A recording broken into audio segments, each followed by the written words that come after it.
Before we get started, anyone interested in ordering Mr. Lindell's 4-CD set, go to metaphysicalarttheater.com.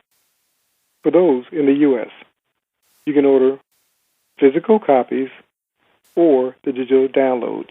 For those outside the U.S., you can order the digital downloads by going to metaphysicalarttheater.com. How you doing, sir? Wonderful. And I know you are, too. I am. Today's talk, we're going to be talking about ego. You're not the boss of me. Now, you and I, offline, were talking about self-talk. So what are your thoughts about people in not understanding the power of their self-talk? Well, that's it. You just said it. They don't understand the power of their self-talk. So they run off negative nonsense, and then when they're experiencing it, they're hollering, why me? Why this? Why now? When that's exactly what it is. You, now, what are you thinking, feelingly about? Because that's not falling into the past. It's being projected into your future. Wouldn't you say? I would say. Often you say, ego has a role to play, but not running the show. What do you believe the role of ego is? Well, ego is your wanting to improve, wanting to change things.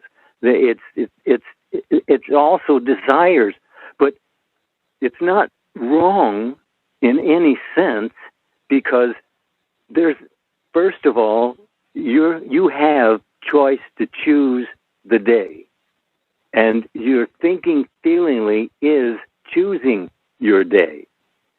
So you're always thinking ahead of evidence, and when you're experiencing the evidence, can you connect it back to where you were thinking what it is you're now experiencing? Because that's what's happening. You're on all the time. That's another thing you want to remember, because this is the foundation of where you start changing your mind, change your world. And the first does the second, wouldn't you say? I would say, and I like that you stated that it's not that ego is wrong. The thing is, you got two choices. You got a spiritual, eternal choice, and you got a five-sense choice, the world of the five senses. And so the question is, at any given moment, what do you want to choose? As you just stated, you're given to choose this day. So it's not that ego is wrong, but ego is comfortable. Ego desires to want more, for example, than what you're seeing. It's like the person that says, my body style is not what I would desire. That's ego, because God made you perfectly. Would you agree?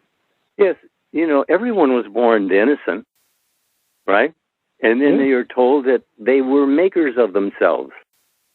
Everyone is exactly that, a maker of themselves. But what are you making? Are you satisfied with it? If not, change your mind, change your world. That's a given to every child born of woman. And looking at our audience, I don't know that there's even one there that was not born of a woman. So you're on all the time, but on what? What are you focused on? Because what has your attention has your life. That's it, isn't it? It is it. You said each one of us were makers of ourselves by way of our predominant thoughts. And so if we're dealing with illness, if we're dealing with poverty, or if we're dealing with loneliness, then we have to look at core beliefs about those topics. Would you agree? Yes. Stop it. Stop believing it. You see, because that's all that's holding you together with whatever problem it is that you believe it. Why believe the bad things when the good things are offered also? If you had any idea of what is being offered you when you're told if a man would order his conversations aright, and that's man, male, female, made he them man. So everybody is involved. But what are you involved in? What has your attention does have your life. Is that okay with you? Then okay, expand on it. But if it isn't, stop it. Turn around. You're told if you turn to me, I'll turn to you. Well, there's an invitation from God. What are you waiting for? I mean, he's already said yes, so he's there. Where are you? That's the question, isn't it? It is the question. And I like that you stated both good and bad, we call it the tree of good and evil, is available to the individual. And so if what they've chosen is okay with them, then expand on it. But if not, then change it. Would you agree? Sure. That's what you do. Change your mind, change your world. It's that simple. I didn't say it was easy, but I did say it was simple. It's simple if you're paying attention to monitor your own self-talk. Because in that self-talk is the plan of your future. Moment by moment, you're planning your future as you think, you are, you do, you have, you be. But you still need the foundation. What are you thinking about? Generally, most of the time. Because you're laying out right in front of you ahead of the happening so you can always change it. And you're given to change your mind, change your world. Isn't that the way it works? That's the formula. That's exactly how it works. And you spoke about self-talk, so I want to go back to that. Most of us don't believe that our self-talk is the culprit for the life that we're living. You agree? Yeah, absolutely. I mean, look, it tells you very simply, as a man thinketh in his heart, so is he. I mean, that's a statement of fact. Why would you doubt? And you see, that's what denies you, is because you're doubting it. And doubt is the denier of your lovely and of good report, if you ever choose to think about it, because that's what you're told to think about. That's what we're all told to think about. Lovely and of good report. If you want to, as you think you are, I mean, that seems like pretty simple to staple that together, doesn't it? It does. And when we're talking about self-talk, I had embarked on a journey the last couple of weeks. I was talking to a friend, and he's in Pakistan, so we were communicating by way of Facebook. Mm-hmm. And we were talking about Emma Fox's book, The 7-Day Mental Diet. And Neville also talks about the mental diet. But the premise of the book was, as a thought comes to your mind, have a gatekeeper there. And if the thought is not something that you want to manifest in your life, don't give place to it. Would you agree? Yeah, sure. That's the same story. It's over. That's what we're doing. We're telling them the same story in so many different ways, because different ways connect with different people, don't you say? I would say. So that's what it is. We're here telling them the same story over and over and over, really. But it's so important to build the foundation. And every time you think lovingly on your dream, you're building it. And it's building. Every time it takes just like you plant a plant, if you don't water it, it dies. Well, it's the same thing with your dreams. They die if you don't pay attention to them. And that means as consistently and persistently as you can. Well, actually, I don't have to tell you that, because once you start this and you start seeing the benefits, and so much more is offered at this point, capable of imagining. But you will. And people, when they're on their deathbed saying, "Oh, all the things I missed, I didn't get to do," you won't miss anything. You won't miss anything. God says, "I'm always with you. I'll never leave you." That means you must be around for a while, right? That's eternity right there. When he says, God says he never leave you, that's forever. Would you agree? Yes. And that's not what people are thinking on, though. See, they want someone to give them a reason to believe.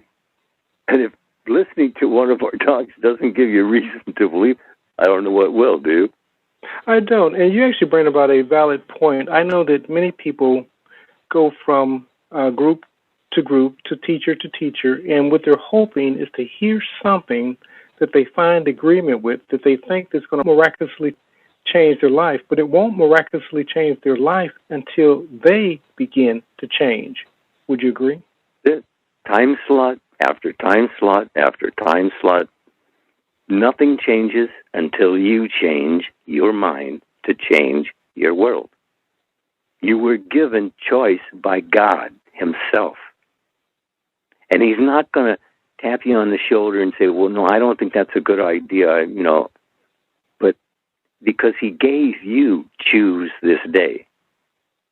Now, if you don't feel comfortable choosing, why not? Why wouldn't you be? I mean, that's what you're supposed to be doing, dreaming the dream. And dreaming the dream, that's choosing. But you have to be consistent. You have to be persistent. Look at it this way. When you got problems, you don't have no problem thinking about them, do you? No.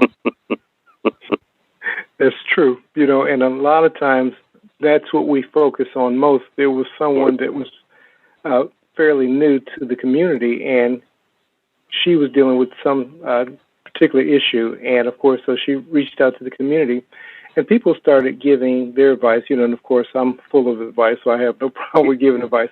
But the goal was find out what works for her. And that's the challenge. Many people never make the decision and say, you know what, I'm going to try this. I'm going to give it a try, and I'm going to begin living. Many people think about it, but they don't become it. Would you agree? Yes, yeah. Look, very, very, very simply, if you're building a foundation, what you want to think is that as you think, you are.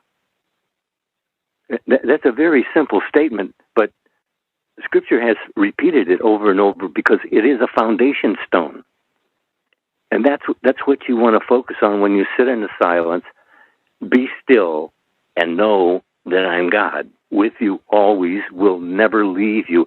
So if you want to talk to me, you're told, go in the closet, close the door. When you're alone, speak to your Father which is in heaven. You see, the secret there is when you're alone. It's all, Jesus was telling you, right, I and my Father are one, even as you and I are one. And then he goes on to tell you, I of myself can do nothing. It is the Father within. He doeth all the work. So you're not asked to actually do anything. You're actually asked to choose what you're thinking, feelingly about.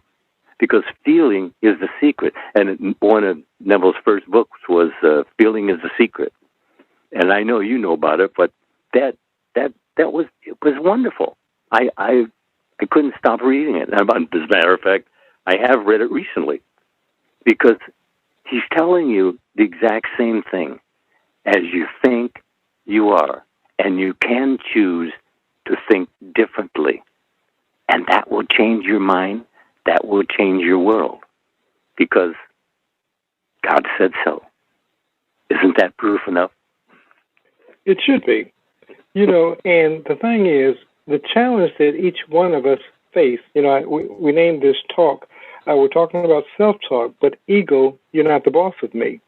And the challenge that many of us face, and we don't even realize that we're facing it because we think that it's our own dialogue, is when we begin to make change, we say, this stuff doesn't work.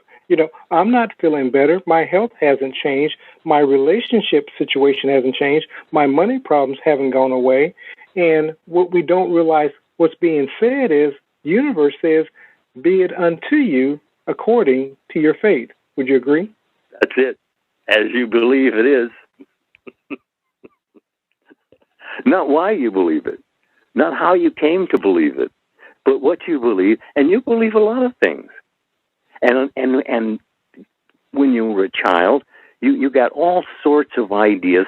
But if you didn't actually come to that stage of when, coming of age where you start thinking for yourself, and then you look at all of these ideas that others have implanted in your brain or you allowed them to, but what are they? What are they? Are they lovely and a good report? Are they lead where you want to go? And if they are, fine, expand on it. But if not, drop it. I mean, literally, just drop it, because you can do so. Why tell you to do so if you can't? And you are told you're not really being denied anything. All denial is self-denial. So if you're not doing this, you're denying yourself everything you really desire, because what has your attention has your life. That's the story, isn't it? It is the story, and I like that you mentioned, when we were children, there was a world of possibilities open to us. And what happened was other people started speaking into our lives negative messages. Slamming the door. Slamming the door. And many of them were trying to protect you and saying, no, don't think that big, don't think that large, because, you'll never attain it, and we don't want you to get your feelings hurt. So they may have meant well, feeding your ego, and ego says, this must be true if everybody's saying it. Would you agree? Yeah. That's always brought up. People say, well, how can we really believe what you say? I don't expect you to believe what I say, but I expect you to test it. I mean, it's your message. You left it for yourself. And if you don't understand it, then understand it, because feel after it. That's all you have to do. If you just sit in the silence, that is the secret. That's where the power is, in the silence. I mean, that you're told, I am God. Isn't that getting enough return on your investment in self to find out God is, wouldn't you say? I would say, and I want to go back to the test. Test me herewith and see if I will not open the windows of heaven. Heaven, again, we talked about, was the expanse. So whatever you think that you can accomplish, would you agree? Oh, yeah. I mean, that's the whole idea of God. But he gave you, choose this day. And he's not going to intercede in what you're choosing unless you ask. So why are you not even asking? He says you receive not because you ask not, or that you're asking amiss. Now, that asking amiss, that has to be considered, because a lot of times you have a feeling and you're running off at the mouth saying things that you really, really don't mean, you really, really don't want to experience. In fact, you're actually dreaming up monsters you really can't handle. So don't do that. He tells you not to imagine mischievous imaginings, because it's all imagining is created. There's no fiction. If you think it's there somewhere, and someone will put it together, and it'll be there. As you think, you are, you do, you have, you be. And stop and think about it now. It says, as a man thinketh in his heart, so is he. He didn't say a Christian man. He didn't put any parameters on it.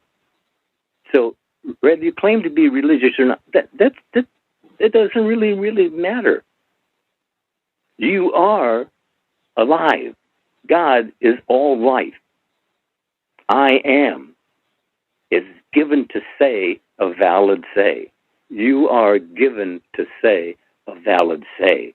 And the fear of God, as we're told, it's not that he's a monster, but the fact that you're dreaming up your own monsters. And that's what you're doing. You're dreaming up your own monsters. Like I said, I love that pogo. Say, I have found the enemy, and he is high. And what was that fellow's name? Walt Kelly. It's always on. See, that's what you want to remember. The mic is always on. You don't have one hanging around your neck, but it's always on, because every word, understand, that's a basic idea, that every word is taken into culmination to make up what you're experiencing as a lifetime. But you don't need to have that problem unless you think about it. See, as a man thinketh in his heart, so is he. That's it. That is what you're doing. That's what you're being. That's what you're having. So it seems to me that if a man would order his conversations are right, he would be shown salvation. And that's what you're given to do. Drop the thing and think only on things that are lovely and of good report. And you say, well, when you're in this situation, that sounds like actually ridiculous. And yes, it does. And yes, it is a leap of faith. But you have the faith. You only need to operate it. Because everybody has it. They only need to operate it. And you can do so. Do so. For yourself so, wouldn't you say? I would say. And you said a whole bunch that I wanted to touch on, so I'll just touch on a few points. I want to touch on your last point because it was so powerful. And I think that many of you believe that we don't understand that you're in the situation, and when you're going through it, that it's difficult to process or to think lovingly and of good report, for example. What you have to begin doing is practicing these principles before the situation. Many people wait till there's a crisis, and then they want to run to the teachings of Neville or some other teacher and say, give me an answer, give me an answer, give me an answer. By that time, you're so deep into the problem, whatever it is that you're facing, that no matter what one tells you, it's not going to be the answer you want to hear, because really what you want at that moment is a magic pill that takes away all your troubles and it no longer exists. But it's a thinking process. You know, Mr. Lindell said something earlier. He says, asking amiss. And he says, you have not because you ask not. The asking is not the begging and the pleading when you're in trouble. The asking is as you think you are. You begin to understand that my thinking has brought about these circumstances, and the only way that it's going to change is if I change my thinking. You go into the silence and you begin little by little, the best you can, thinking better than the best you know. Would you agree? That's a mouthful. You said it. That's it. It's simple. And like I said, we're not saying it's easy because, you know, if you've been drama for the last 40, 50, 60 years, it's pretty difficult to just immediately turn around. But it's not about worthiness. Are you willing? See, that's the secret of it. Are you willing? Because Scripture tells you not one is worthy. And ego's trying to always have you put on the show, thinking you're better than someone else. But it isn't so. God is no respecter of persons. He'll answer to you just as quickly, just as thoroughly, just as completely as he will anyone. You turn to me, I'll turn to you. That's first person experience. And once it happens, well, you'll be surprised how quickly things can fall away from you that were bugging you all your life. Wouldn't you say? I would say that was actually beautifully said. You know, and you said something in the course of your conversation. You said sometimes ego will give you the impression that you're better than someone else. Sometimes ego will also go into the reverse, and it will give you the impression that you're not as good as everyone else. And you think that everybody else got these principles down and that they're doing it perfectly from your perspective. And you're like, well, how did they understand this? Everybody's going through, as Mr. Lindell said last week, we all go through something. We all process. We all have to stay on track using these principles. But the only way that you're going to benefit from these principles, as he so often says, you got to start experiencing it firsthand. You got to make it a practice. Would you agree? Yes. Yeah. Understand what he said. This day. It's always this day. Now is the appointed hour. It's always this hour. It's always the appointed hour. You can turn at any time. There's nothing holding you back but just your thinking feelingly about not being worthy, for one. Well, you're not. Get over it and get on with it. You have a say, a valid say. Your say is as valid as anyone in this world is say if you're speaking to God. I am with you always, Why can't you just relax? And in your relaxedness, you'll be talked to. But it's be still, not just be quiet, but be still the mind. And you can do this. I believe me, I do know it was very difficult for me. As a matter of fact, it took me years because, well, ego's always telling me, well, yeah, that's really great, but that really doesn't happen. But it does. If you're persistent, if you're consistent with yourself, just yourself, not what's going on the outside. All of that is secondhand. That was first only knew as idea out of the mind of man. So it's all a virtual reality, and the only thing here that is reality is you. You're the only reality. You're the one who's creating your environment as you think, you are, you do, you have, you be. That's the story for everybody, isn't it? It is the story. And I was just thinking as you were speaking, one of the greatest things that anybody listening to what it is that we're saying at this moment is you being able to control your inner self-talk. If you get that down, you will command kingdoms. There will be nothing that you can't do when you understand the power of you controlling your own self-talk. That's what you're doing. You're taking control. You're in control all the time, even if you're out of control. The idea is to get in control and stay in control because you can. You're given to do so by God. This isn't anything that I figured out. No way did I figure any of this out. It all came through me, not to me. And it is the same with you. Your world is coming through you, not to you. So you need to be really on guard all the time, like DeCarlo was just telling you. You have to have a guard at the gate to actually agree with what you're letting in. But you see, sometimes it happens so subtly. You're talking maybe with a friend, and things that are said, you might not actually take it right then, but it's in there. It sets up a little mindset, and it'll circle around in there until something comes up that will require that particular idea, and then you'll have it. And then you won't even know where it came from or why. But it's always up to you.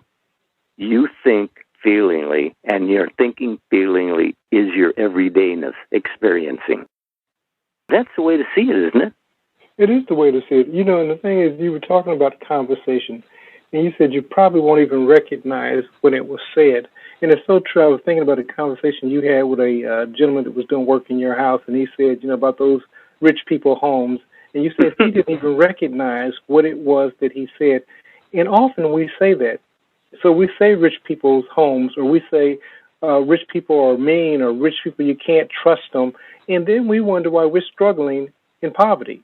Would you agree? Yeah, that's it. That's it. You're digging your own grave. You're burying yourself with nonsense, and who knows what really you'll come up with next. I mean, if you really think about it, when they're making movies, these things that are movies actually do happen in our world of experiencing. And it's getting worse, but the movies are getting more in that direction.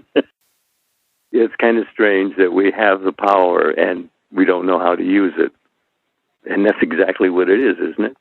It is it. And that's our goal, is to help each individual begin to use the power within them. It's not about us. We don't want the focus to focus on us. What we want you to understand is as you think, you are. So if we give you tools so that you can be mindful of what it is that you're thinking about, we've done our job. Would you agree? Yes. That's all we can do. In other words, that's all the church was really supposed to be, was an information station, wouldn't you say? It was. But the thing of it is, they gave you enough information to keep you coming back. That's it. You know it. If you don't, you don't. And as long as you don't, if you're not thinking for yourself, you'll be in attendance forever. The idea is get there, get the information, and then do a thing, and you shall have the power. The power, it says, not a power, not a little power, but the power. You know, and you said earlier, so I wanted to kind of go back to it. You know, it says this is not about worthiness. Now, and I know that some of you, the ego rises up. You say, well, I'm God, and I'm certainly worthy. That's not what we're talking about. What we're talking about is you believing that somebody else has a place which you don't have. They have insight. They have wisdom. God is not looking for the person who is worthy. He's looking for the person who's willing.